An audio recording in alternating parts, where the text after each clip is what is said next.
गांव में ठंड की पहली रात हमेशा खामोश होती है। न कुत्ते ज्यादा भौंकते हैं, न पंछी देर तक बोलते हैं। बस हवा की एक सिहरन होती है जो हड्डियों तक उतर जाती है। माधोपुर गांव की कच्ची गलियों में उस रात धुंध ऐसे पसरी थी जैसे किसी ने सफेद चादर बिछा दी हो। सरोज ने रजाई को ठीक से झाड़ा, फिर चूल्हे की आखिरी आग में 2 उपले और डाल दिए। आज ठंड कुछ ज्यादा ही है, उसने अपने आप से कहा। अंदर कमरे में हरिहर खाट पर बैठा था, नंगे बदन, और पंखा पूरी रफ्तार से घूम रहा था। सरोज पलटकर देखती रह गई। अजी सुनते हो? उसकी आवाज में डर भी था और हैरानी भी। हरिहर ने गर्दन घुमाई। क्या है? इतनी ठंड में पंखा क्यों चला रखा है? हरिहर हंसा। अरे, बिना पंखे नींद नहीं आती। सरोज का दिल बैठ गया। पर आज तो ठंड। तू अपनी बात रख, मैं अपनी आदत नहीं छोड़ता, हरिहर ने सीधा जवाब दिया। सरोज ने रजाई हरिहर की ओर खींची। कम से कम पंखा धीमा कर दो। नहीं, बस एक शब्द, पत्थर की तरह। सरोज चुप हो गई। वह जानती थी, जिद के आगे हरिहर कभी नहीं झुकता। कमरा छोटा था, एक खाट, एक टूटी अलमारी, कोने में मिट्टी का चूल्हा। दीवारों से सीलन झांक रही थी। ठंड वैसे ही जानलेवा थी, ऊपर से पंखा। सरोज रजाई में सिमट गई। दांत बजने लगे। हे भगवान, उसकी आंखें भर आईं। हर चक्कर के साथ ठंड और बढ़ती जा रही थी। सरोज की नींद टूट टूट कर आ रही थी। हरिहर, वह गहरी नींद में था, जैसे दुनिया की कोई परवाह ही न हो। अचानक बगल वाले कमरे से अम्मा की खांसी सुनाई दी। सरोज उठ बैठी। अम्मा को भी ठंड लग रही है, उसने धीरे से कहा। हरिहर ने करवट बदली। उन्हें आदत है। सरोज के अंदर कुछ टूट गया। बाहर ओस गिर रही थी, अंदर पंखा। सरोज को लगा जैसे ये ठंड सिर्फ मौसम की नहीं, रिश्तों की भी है। उसने पहली बार सोचा, क्या ये जिद किसी दिन जान ले लेगी? रात गहरी होती गई। हरिहर की सांसें भारी होने लगी। सरोज ने ध्यान दिया, उसका शरीर ठंडा पड़ रहा था। अजी, उसने धीरे से हिलाया। कोई जवाब नहीं। पंखा अब भी चल रहा था। रात का सन्नाटा अचानक डरावना हो उठा। सरोज ने फिर से हरिहर को झकझोरा। अजी, उठो, हाथ तो बर्फ जैसे ठंडे हैं। कोई जवाब नहीं। पंखे की आवाज अब भी आ रही थी। सरोज की उंगलियां कांपने लगी। उसने हरिहर की छाती पर कान लगाया।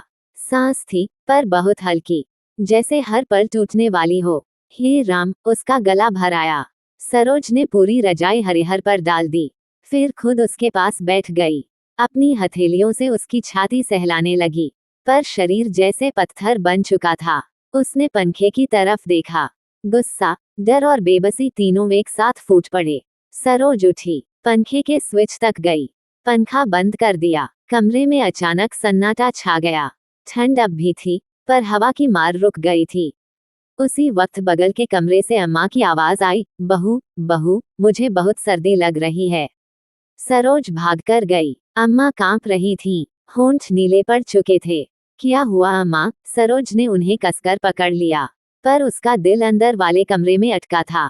सरोज वापस लौटी। हरिहर की हालत और बिगड़ चुकी थी। सांसें अब गिनती की लग रही थीं। ये सिर्फ जिद नहीं थी, सरोज की आंखों से आंसू बह निकले। यह मौत से खेल था। उसने पड़ोसी को आवाज दी, काका, दरवाजा खोलो, कुछ अनर्थ हो गया है। धीरे धीरे दरवाजे खुले। ठंड में लिपटे लोग बाहर निकले। लालटेन जली। किसी ने हरिहर की नाड़ी देखी, किसी ने सिर हिलाया। बहुत ठंड लग गई है। रात भर पंखा चल रहा था क्या? सरोज चुप थी। उसकी खामोशी ही जवाब थी। सूरज निकला, पर माधोपुर पर धूप नहीं उतरी। हरिहर खाट पर बेसुध पड़ा था। सांस चल रही थी, पर होश नहीं था। सरोज खाट के पास बैठी रही। रात भर की ठंड अब उसके भीतर बस चुकी थी। उसने पहली बार समझा, कुछ आदतें अगर समय पर न रोकी जाएं, तो रिश्तों को ही नहीं, जिंदगियों को भी जमा देती है। सुबह पूरी तरह हो चुकी थी, पर माधोपुर की गलियों में धूप नहीं, खामोशी पसरी हुई थी। हरिहर अब भी खाट पर पड़ा था, आंखें बंद, छाती बहुत धीरे धीरे उठती गिरती, जैसे हर सांस पूछ रही हो, अब चलूं या रुक जाऊं। सरोज रात भर बैठी रही थी। आंखों में नींद नहीं, दिल में डर था, डर से भी ज्यादा अपराध बोध। दोपहर से पहले चौपाल पर लोग इकट्ठा होने लगे। कोई बोला, शहर ले जाना पड़ेगा, अब क्या होगा, इतना ठंडा हो गया शरीर। ये ठंड नहीं थी, ये बेवकूफी थी। सरोज का सिर झुक गया।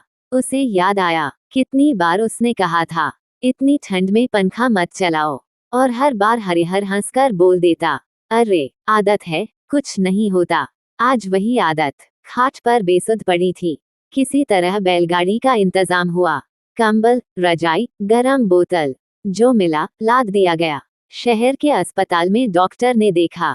थर्मामीटर, स्टेथोस्कोप, लंबी चुप्पी। फिर डॉक्टर बोला, बहुत ज्यादा हाइपोथर्मिया है, 1-2 घंटे और हो जाते तो शायद। उसने बात पूरी नहीं की, पर सरोज समझ गई। इलाज शुरू हुआ। गरम सलाइन, हीटर, दवाइयाँ, हर पल भारी था। सरोज बाहर बेंच पर बैठी रही, हाथ जोड़कर, आंखें बंद। उसे लगा जैसे पूरी जिंदगी आज ही का इंतजार कर रही थी। अम्मा की कराह, गांव की खामोशी, और पंखे की वह आवाज अब भी उसके कानों में गूंज रही थी। शाम ढलते ढलते डॉक्टर बाहर आया।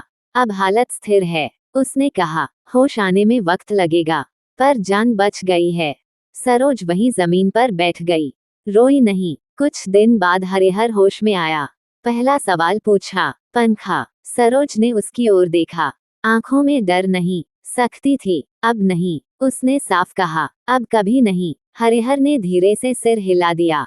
माधोपुर में उस साल ठंड बहुत पड़ी, पर उस घर में पंखा फिर कभी नहीं चला, क्योंकि सब समझ चुके थे ठंड शरीर को जमा देती है, पर लापरवाही पूरी जिंदगी को। अस्पताल की खिड़की से सुबह की धूप अंदर आ रही थी, पर हरिहर की आंखों में अब भी रात की ठंड अटकी हुई थी। उसकी पलकों में हल्की सी हरकत हुई, उंगलियां हिली, सांस गहरी हुई। सरोज पास ही बैठी ऊँघ रही थी। डॉक्टर की आवाज आई, देखिए अब बोल सकते हैं उनसे। सरोज चौंक कर उठी। उसने हरिहर का चेहरा देखा, वही चेहरा, पर अब उसमें एक अजीब सी कमजोरी थी, जैसे मौत को छूकर लौटा हो। सरोज। हरिहर की आवाज सूखी थी। सरोज ने जवाब नहीं दिया, बस उसका हाथ थाम लिया। उस हाथ में अब ठंड नहीं थी, पर गर्माहट भी नहीं। डॉक्टर ने साफ कहा, जान तो बच गई, पर शरीर ने बहुत सहा है। दिल, फेफड़े, सब पर असर पड़ा है। सरोज का दिल बैठ गया। अब क्या? उसने पूछा। अब लापरवाही नहीं, डॉक्टर बोला। ठंड, हवा, आदतें, सब बदलनी होंगी, वरना अगली बार। रात को हरिहर देर तक जागता रहा। पंखे की आवाज नहीं थी, पर उसके कानों में वही पंखे की आवाज चल रही थी। मैंने बेवकूफी की, उसने अचानक कहा। सरोज चुप रही। तू बार बार मना करती थी, और मैं हंस देता था। सरोज ने पहली बार उसकी ओर देखा। आंखों में आंसू थे, पर गुस्सा नहीं। अब समझ आएगा, उसने बस इतना कहा। माधोपुर में यह बात फैल चुकी थी। चौपाल पर लोग कहते, पंखे से आदमी मरते नहीं थे, पर अब जमाना बदल गया है। कोई बोला, असल में ठंड नहीं, अकड़ मार देती है। कुछ घरों में पहली बार सर्दियों में पंखे की तारें निकाल दी गईं। हरिहर जब घर लौटा, सरोज ने अलमारी से पंखे का रेगुलेटर निकालकर ऊपर ताक पर रख दिया। ये अब यहीं रहेगा, उसने कहा, सिर्फ गर्मी में नीचे उतरेगा। हरिहर ने कुछ नहीं कहा। उसने रजाई ओढ़ ली। थोड़ी देर बाद पहली बार चैन की नींद सोया। अब हर सुबह सरोज पहले उठती है, हाथ से हरिहर की सांस देखती है, छाती का उठना गिरना, और हर बार दिल ही दिल में कहती है, चलती रह, रुकना मत। मौत हमेशा शोर मचाकर नहीं आती, कभी कभी वो आदत बनकर आती है, जिस पर हम हंस देते हैं। हरिहर बच गया, पर माधोपुर ने सीख ली, क्योंकि ठंड से शरीर मरता है, और लापरवाही से जिंदगी।